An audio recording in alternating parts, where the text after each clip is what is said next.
Vous allez bien au ciné? J'ai déjà mon billet. Au cinéma, c'est comme ça et pas autrement.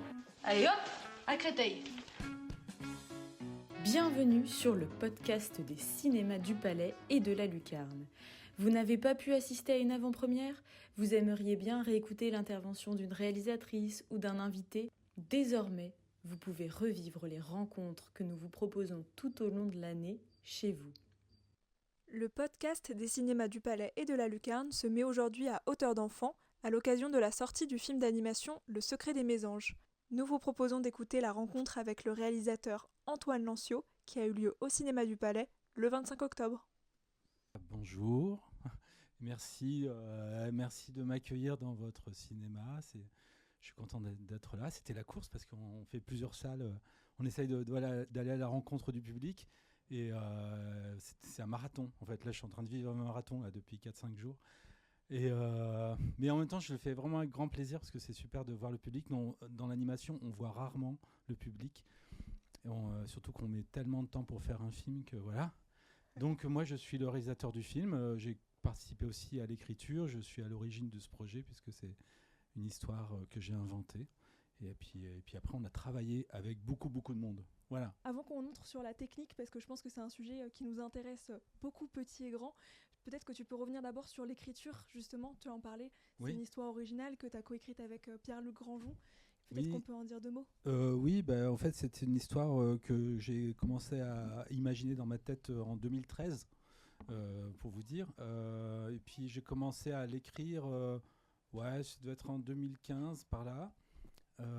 Et puis après, assez rapidement, j'ai proposé à Pierre-Luc Grandjean de se joindre à moi, parce que Pierre-Luc, c'est un collègue, un ami, scénariste, réalisateur, avec qui je travaille depuis 20 ans. On a fait ensemble les 4 saisons de Léon, Neige, voilà, et puis on a fait aussi beaucoup de storyboard ensemble et d'animation ensemble sur plein de films. Et donc cette histoire, elle est née dans ma tête au départ d'une envie. C'était une envie de raconter une histoire qui se passe à la campagne parce que j'ai grandi à la campagne. J'ai passé toute mon enfance à la campagne, dans des fermes, les fermes de mes amis, enfin des parents de mes amis. J'allais jouer avec eux dans la paille. Et puis monter dans le tracteur et tout ça, c'est des choses que j'ai vécues et j'ai vécu ça de manière très, très agréable. C'était plein d'aventures. Et puis j'aimais bien, quand j'étais petit, j'aimais bien les histoires aussi. Donc il y avait de la bande dessinée, il y avait des dessins animés, il y avait aussi la littérature comme le Club des 5, peut-être que voilà, vous connaissez certainement, avec des enfants, un chien. Et puis aujourd'hui, je vis à la campagne encore. J'habite dans une petite ferme dans le sud de la France, dans la Drôme, et j'ai quelques animaux, dont une oie qui s'appelle Zerbinette, que vous avez vu dans le film, et un chat que vous avez vu dans le film aussi, qui grimpe sur le toit la nuit, là, c'était mon chat. Et puis Mandrin, c'est un chien que j'ai connu, que j'ai pas eu, mais que j'ai connu, dont je me suis occupé quand j'étais enfant. Voilà. Donc les histoires, elles se nourrissent de ça. Elles se nourrissent aussi du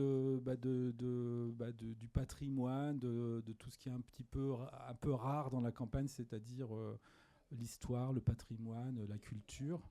Et puis l'autre chose, c'est les thématiques que j'aborde dans mes histoires, dans mes scénarios, c'est la famille en fait.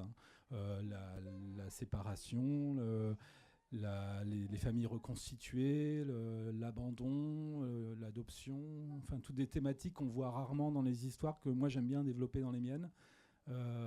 Voilà, souvent, en fait, moi, c'est pas des films de commande que je fais, j'ai des idées, et puis après, j'en fais des projets, et puis de temps en temps, ça devient des films, tous les 5 ans à peu près. Là, c'est 10 ans. Le dernier film que j'ai fait date d'il y a 10 ans. C'est un film en papier découpé qui s'appelait Neige, que j'avais co-réalisé avec Sophie Rose. Voilà. Qui travaille aussi avec toi sur qui a le travaillé film. sur le film, là, c'est elle qui a fait tout le design des personnages.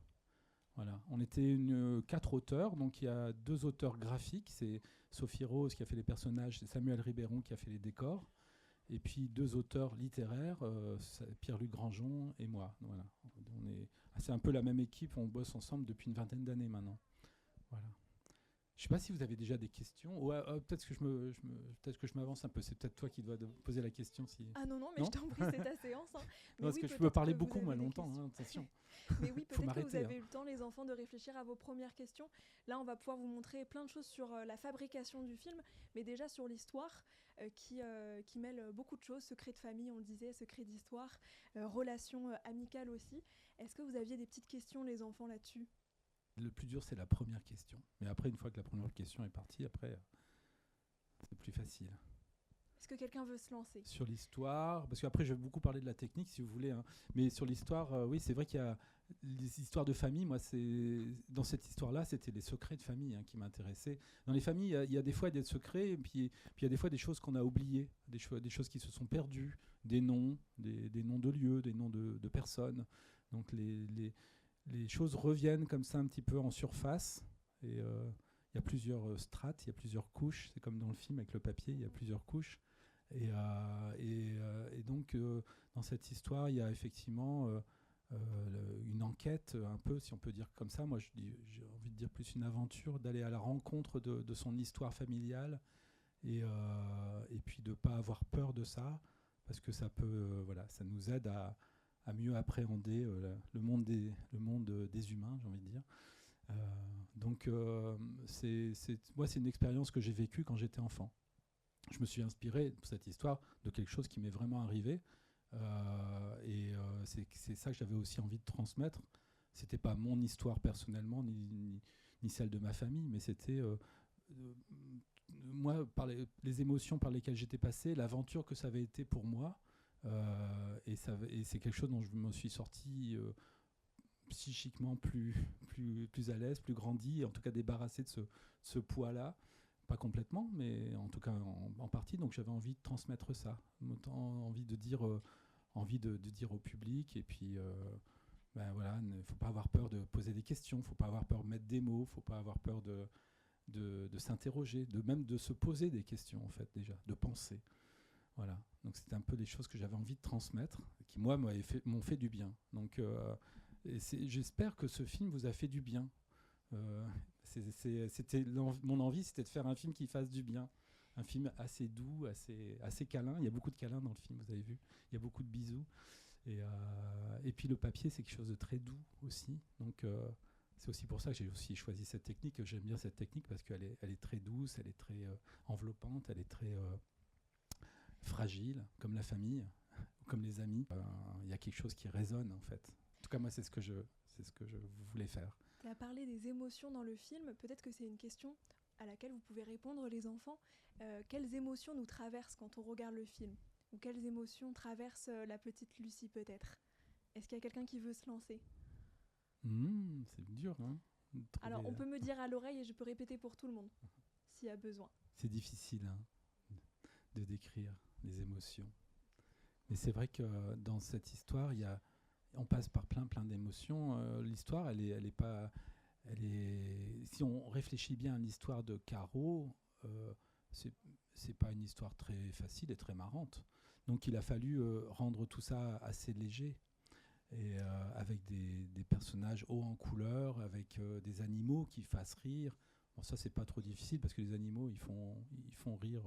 Enfin, moi, ils me font marrer des fois parce qu'ils ont des comportements assez marrants. Il n'y a pas besoin de les faire parler, en fait. Hein, vous avez vu, c'est pas dans tous les dessins animés que les animaux parlent. Et là, les animaux ont des comportements d'animaux. Et rien que ça, c'est drôle. Et donc, c'est aussi tous ces petits points de légèreté qui sont en fait dans la vie, hein, dans la vie de tous les jours. C'est comme ça, hein, on vit des choses pas toujours marrantes, mais avec nos amis, avec la famille, avec aussi des animaux des fois, on rend ça plus léger, quoi. Et la vie est belle malgré tout.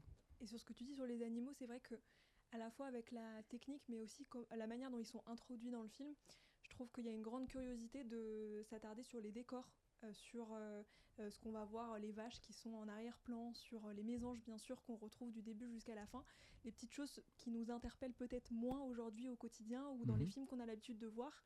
Et là, quand on a à l'esprit la technique aussi qui est utilisée mais aussi les émotions, comme tu dis, qui sont véhiculées par les animaux. Peut-être qu'on y a d'autant plus été attention. Je ne sais pas si c'est le cas pour vous en salle, mais en tout cas, pour moi, c'était le cas. Mais c'est vrai que les émotions, elles passent par l'histoire, et elles passent aussi par la technique, par les couleurs, par la musique, par le son. En fait, chaque élément qui constitue un film, chaque élément raconte quelque chose. En fait, la mise en scène aussi. Tout participe à raconter quelque chose. C'est, par exemple, le paysage, c'est pour moi un personnage. Je le considère, dans mes histoires, je considère toujours le paysage comme un personnage. Et un personnage peut aussi avoir des émotions. Un paysage, pardon. Quand un paysage est ensoleillé, il ne dit pas la même chose, il ne véhicule pas les mêmes émotions que quand un paysage est en orage, ou dans la tempête, dans le vent, ou alors au petit matin, ou au coucher du soleil. On n'a pas les mêmes émotions, on n'a pas les mêmes ressentis. Et quand on arrive à combiner tout ça, à faire résonner les couleurs, les paysages, la mise en scène, le son, la musique, et qu'on combine ça avec l'émotion que ressent le personnage, il peut se passer des choses assez magiques. La tempête, elle n'arrive pas à n'importe quel moment. C'est vraiment au moment où Lucie est la plus, je dirais, le plus agitée dans sa tête, où tout ce qu'elle vient de découvrir tourbillonne dans sa tête. C'est la tempête. Et c'est pour ça que j'ai fait un orage à ce moment-là. Donc je fais toujours ce travail-là, et c'est ce travail d'écriture qui est important, d'écrire des histoires, c'est d'arriver à habiller, en fait. C'est ce que j'aime dans le cinéma d'animation et dans le cinéma de manière générale, c'est qu'en fait, chaque chose raconte quelque chose. Et dans l'animation, il y a de tout. Il y a comme je le disais, il y a de la couleur, il y a du mouvement. L'animation, c'est du mouvement. Là, je rebondis. Et là, je suis venu à... Ah, super. C'est déjà tout installé. Merci, Yves. Merci beaucoup. Merci pour l'installation. Et alors, je peux aussi répondre à vos questions pendant que je sors ma trousse. Mais Oui, ce que je veux... main. Si vous en avez... Ah, il y en a. Il y en a. Alors, je vais prendre tout en haut et après je reviendrai vers vous, madame. Alors, tout en haut, on Oui. se demande quel âge a le personnage de Yann. Alors Yann, en fait, il a 13 ans. Exactement 13 ans. Alors, je vais vous dire pourquoi. Parce que je me suis un peu renseigné. C'est à partir de quel âge on peut conduire un tracteur sur des chemins de traverse, des chemins de campagne. Ben, c'est 13 ans. Au début, je m'étais pas trop posé la question. Mais je me suis renseigné. Puis quelqu'un m'a dit, mais à 13 ans... Voilà, on a les enfants ont l'autorisation, les enfants, les adolescents ont l'autorisation de conduire le tracteur. Mais uniquement dans la ferme et sur des chemins de terre, hein, pas sur les routes. Hein. Le comédien qui a fait la voix, il était en 3e quand il a fait la voix. Donc il avait 13 ans en fait. Il avait 13 ans quand il a fait la voix. Aujourd'hui, il a 17 ans. Voilà. Et la petite fille qui a fait la voix de Lucie, on a commencé avec elle, elle avait 8 ans. On a commencé à travailler avec elle, elle avait 8 ans. On a fini, elle avait 9 ans quand on a enregistré toutes les voix. Et aujourd'hui, elle a 14 ans. Alors, on a une autre question par ici. Question des animaux.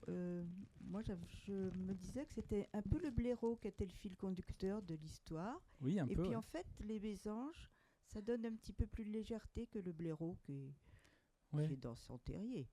Mais il y a quand même 3 animaux là qui sont là, les 2 mésanges et le blaireau qui conduit Lucie.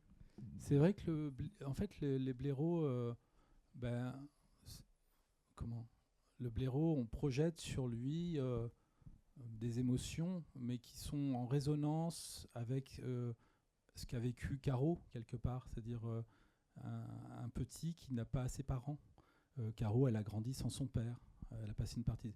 Et le petit pansement qu'on a mis à la queue du blaireau, c'est une manière de figurer cette blessure, en fait, cette blessure.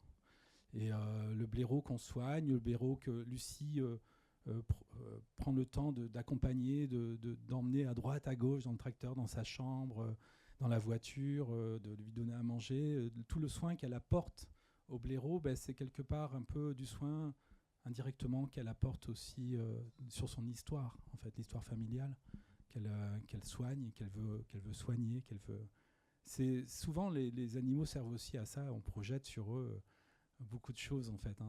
Mais c'est très utile. Cet accompagnement, il nous aide énormément, nous humains, voilà, psychiquement, ça fait du bien de s'occuper des animaux, d'avoir des animaux, de les observer, de les soigner. Voilà, c'est pour ça qu'on a des animaux domestiques. Moi, je pense qu'il y a quelque chose de cet ordre-là. Après, moi, je ne suis pas un spécialiste, mais j'aime bien dans les histoires aussi faire ces résonances, en fait. En tout cas, être attentif à ces résonances. Et puis après, de tirer un peu le fil. Les mésanges, elles ont un rôle plus symbolique, en fait.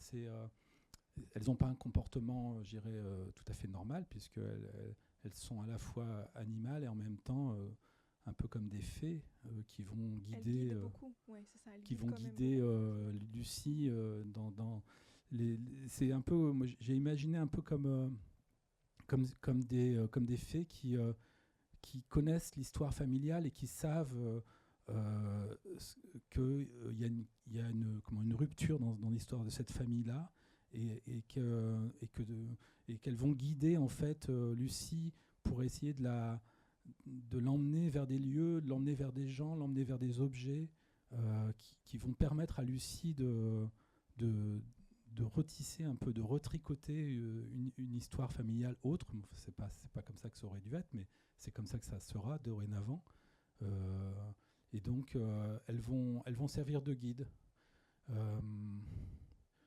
Après, chacun, un peu, je ne veux pas trop dire de choses parce que moi j'ai ma vision, mais je n'ai pas envie de vous l'imposer.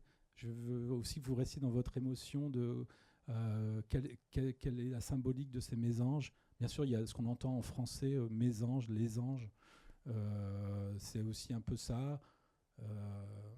Et puis le choix de l'oiseau, c'est aussi parce que c'est des oiseaux qui sont très colorés, qu'on repère très facilement dans un décor. C'est aussi des oiseaux que les enfants connaissent bien. C'est des oiseaux qui vivent aussi souvent en couple, qui sont relativement fidèles, qui passent toute leur vie ensemble.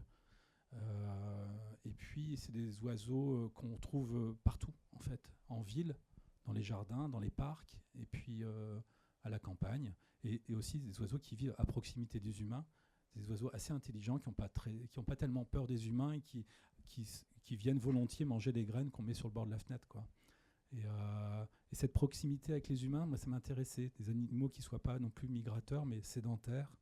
Donc, c'est comme si ces mésanges, elles avaient tout vu, tout su, et qu'elles ont envie de transmettre l'information, sauf qu'elles ne parlent pas. Voilà. Mais Lucie, qui est différente des autres, parce qu'elle est plus sensible au monde animal, elle va les observer, puis après elle va décider de les suivre, parce qu'elle va voir que ces mésanges ont un comportement qui n'est pas tout à fait normal. Voilà, c'est ce qu'elle dit, il faut suivre les mésanges. Il y a une grande curiosité du personnage tout au long du film, oui, c'est sûr. Est-ce qu'il y a d'autres questions de l'autre côté ? C'est une histoire de filiation aussi, parce qu'on voit que la famille a une relation aux animaux. Le grand-père, il fait des sculptures. La comtesse, elle faisait des peintures. Il y a que Caro, finalement, qui ne fait rien avec les animaux, mais parce que justement, il y a eu cette rupture de transmission. Et on peut imaginer qu'après, peut-être qu'elle va faire quelque chose avec les animaux, parce qu'il y a un petit peu de réparation quand même. Oui, j'écoute votre question.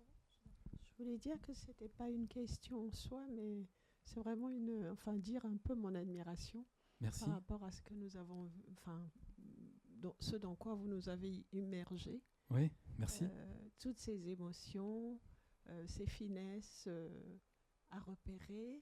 Je pense que pour nous les adultes qui voyons cela, on va continuer. Enfin moi personnellement, je vais continuer à en parler avec ma petite fille. Merci. Je lui dis merci d'être venue ce week-end et puis j'en ai profité pour l'amener. Et j'ai beaucoup apprécié le fait qu'on n'ait pas été inondé avant le film par de la publicité d'autres films, mais qu'on est rentré apaisé dans le film. Ouais. Merci pour le ciné du Palais, voilà, et d'avoir cette chance de pouvoir en parler avec vous, de vous permettre de nommer des émotions que j'ai ressenties, moi, en visionnant, et de les éclairer aussi, et de rajouter certaines émotions qui viennent parfaire les bribes de sentiments que j'ai pu ressentir à tel ou tel autre moment. Ouais. Voilà. En Merci. tout cas, un moment de sérénité, de paix, de douceur. Merci beaucoup. C'est très gentil. Merci, mais c'est effectivement ce que j'avais aussi surtout envie de transmettre. C'était vraiment ça. C'était vraiment faire du bien, en fait, quelque chose comme ça. Peut-être parce qu'il y a beaucoup d'agitation autour de nous, beaucoup de violence, d'agressivité et puis d'apaiser un petit peu tout ça, comme le cinéma fait du bien et ça nous projette dans et puis dans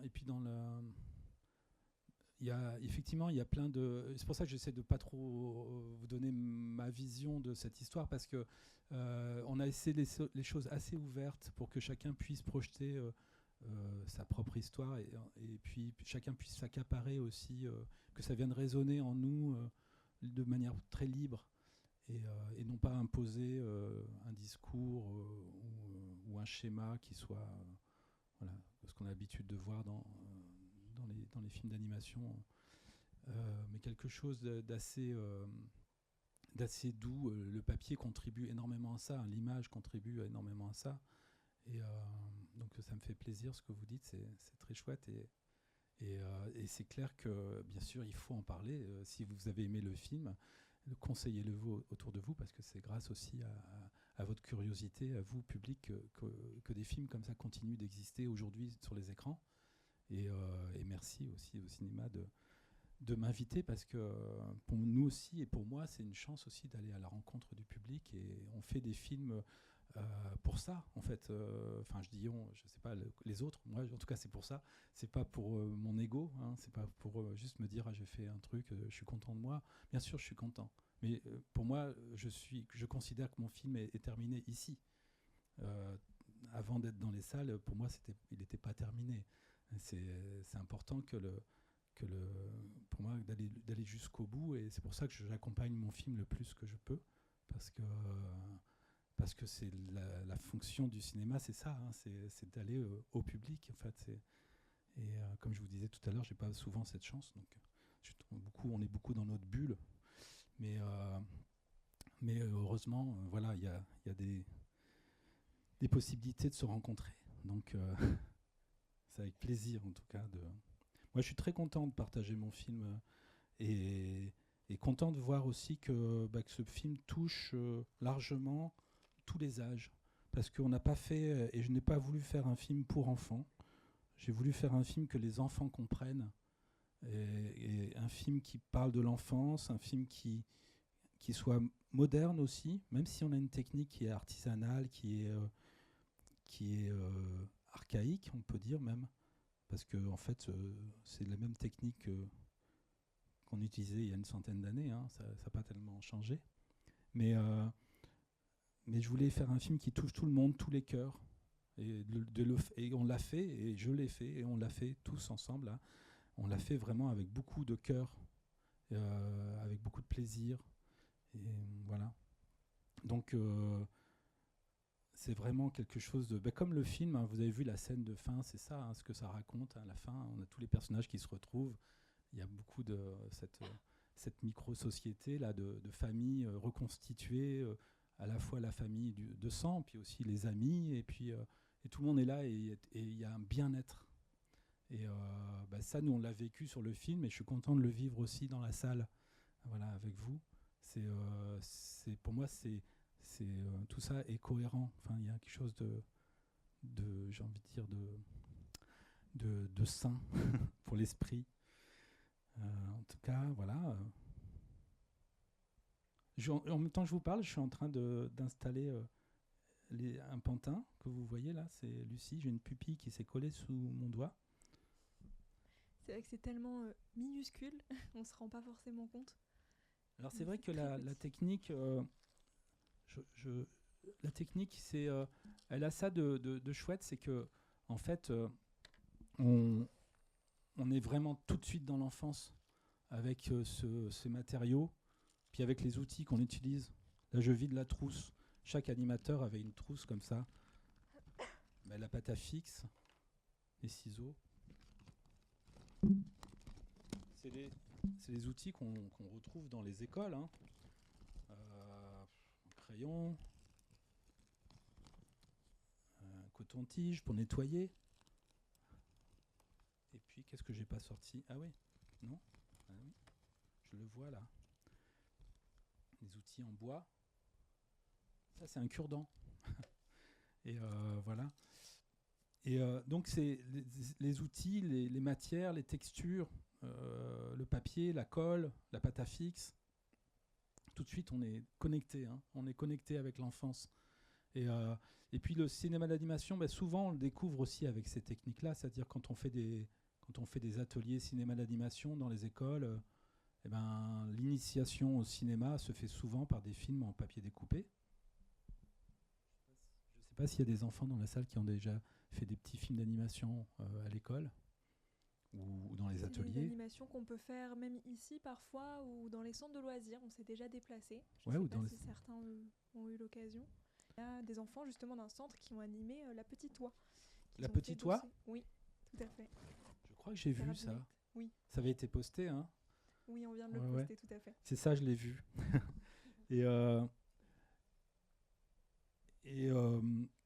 Et c'est vrai que moi, j'avais quand j'ai commencé mon métier, après avoir fait des études de cinéma d'animation, j'ai animé des ateliers cinéma d'animation dans des MJC, des maisons de quartier. Et j'ai fait ça pendant 2 ans. Et je travaillais avec des enfants. Et je faisais des films en papier découpé avec eux. Donc, et après j'ai fait des projets de films en papier découpé qui n'ont pas démarré tout de suite. Et puis petit à petit, avec entêtement et acharnement, finalement j'ai réussi, au bout d'un certain nombre d'années, à convaincre un producteur que ça valait la peine. D'autant plus qu'entre-temps, il y avait eu aussi une amélioration des technologies. Il y avait l'ordinateur qui arrivait, il y avait des éclairages LED, il y avait des matériaux très très fins qui permettaient de fabriquer des pantins de plus en plus facilement. Et puis il y avait beaucoup d'étudiants qui s'intéressaient au papier découpé, qui avaient envie de faire autre chose que des films par ordinateur. Donc ça, moi, je le voyais parce que j'intervenais dans des écoles de cinéma d'animation comme professionnel. Et je voyais bien qu'il y avait un engouement vers des techniques artisanales, revenir à des techniques physiques, comme le dessin sur papier, ou la peinture sur verre, ou le sable animé, et le papier découpé aussi. Beaucoup. Il y avait un engouement chez les jeunes, en fait, chez les jeunes étudiants, qui est toujours présent. Hein. Et voilà. Donc, tu dis qu'il y a quand même une évolution de la technique parce que j'ai cru comprendre que tu as travaillé avec Michel Oslo sur les contes de la nuit. Oui, les contes de la nuit qui sont devenus Prince et Princesse. En fait, c'est des courts-métrages qui ont été assemblés ensemble dans des programmes qui s'appellent Prince et Princesse, mais j'étais assistant animateur. Je découpais des pantins, je leur apportais les pantins, je les réparais, et puis j'ai fait quelques petites animations, mais pas grand-chose.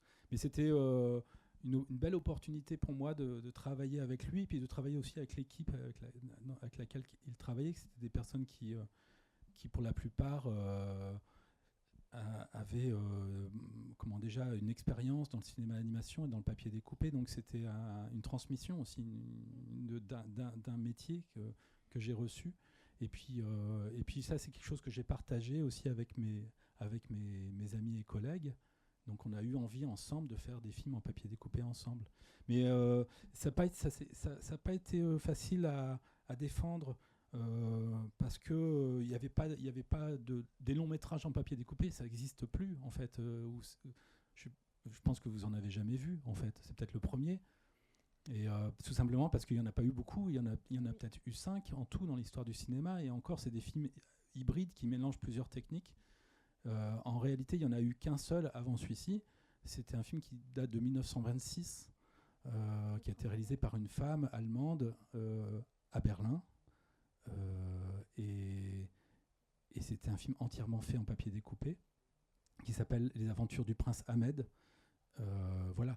Et puis après, elle a fui l'Allemagne, comme beaucoup l'artiste à l'époque. Et puis elle s'est exilée en Angleterre. Lotte Renninger, elle s'appelait. Et donc, il n'y a pas eu beaucoup de films. Donc, nous, quand on a présenté ce projet, c'était pas facile à convaincre les producteurs de nous accompagner parce qu'on n'avait pas d'exemple. On pouvait pas leur dire ça va ressembler à ci ou à ça parce qu'il n'y avait pas d'exemple. Donc ils y allaient un peu à tâtons quand même. Hein. Et ça a mis beaucoup de temps. Et en plus, c'était une histoire qui se passait à la campagne, donc c'était pas forcément dans l'air du temps. Une œuvre originale, ce n'était pas non plus dans l'air du temps. Il fallait adapter des livres jeunesse, c'était plus bankable, entre guillemets. Donc on avait moi j'ai beaucoup dû argumenter pour arriver à convaincre les uns et les autres, les régions, les coproductions, pour arriver à leur dire on va le faire, ça va être super. Et c'était une bataille en fait. Mais après je sais pas, j'imagine un petit peu ce que vous pensez déjà, mais je pense que vous avez aimé le film, donc peut-être que vous vous dites que ça valait le coup. Et en tout cas, nous, on est très contents de l'avoir fait et puis d'avoir ouvert une brèche un peu dans ce paysage cinématographique. Mais ça n'a pas été simple. Et donc finalement, après, fabriquer le film, même si c'est beaucoup de travail, c'est pas été ça le plus dur, je dirais. Le plus dur pour moi, c'était de convaincre. De convaincre que ça valait la peine de le faire. Je crois qu'on va aller dans le hall, c'est ça? Si vous avez d'autres questions, bien sûr, je peux y répondre. Merci beaucoup. Avec plaisir. Allez voir aussi j'en ai parlé tout à l'heure de YouTube, documentaire. Le documentaire que vous avez vu qui fait 2 minutes, il y en a d'autres. Il y a une version plus longue et il y en a beaucoup d'autres. Oui. Il y a vraiment beaucoup de choses que vous pouvez regarder sur Internet. On a aussi la superbe exposition qui est dans le hall, sur le mur rouge, où on peut retrouver déjà beaucoup de choses sur le film. Et il y a également le livre que tu as écrit, le roman illustré, Antoine, qu'on a en partenariat avec la librairie du village, avec qui on travaille régulièrement. Et donc il est aussi disponible à l'accueil si vous le souhaitez, et si vous voulez aussi demander pourquoi pas une petite dédicace. En tout cas, merci à tous pour votre écoute et pour les questions aussi. Et puis s'il y a envie de poser une question un petit peu en aparté, peut-être un peu moins à la vue de tous et de toutes, n'hésitez pas. Merci beaucoup. Merci.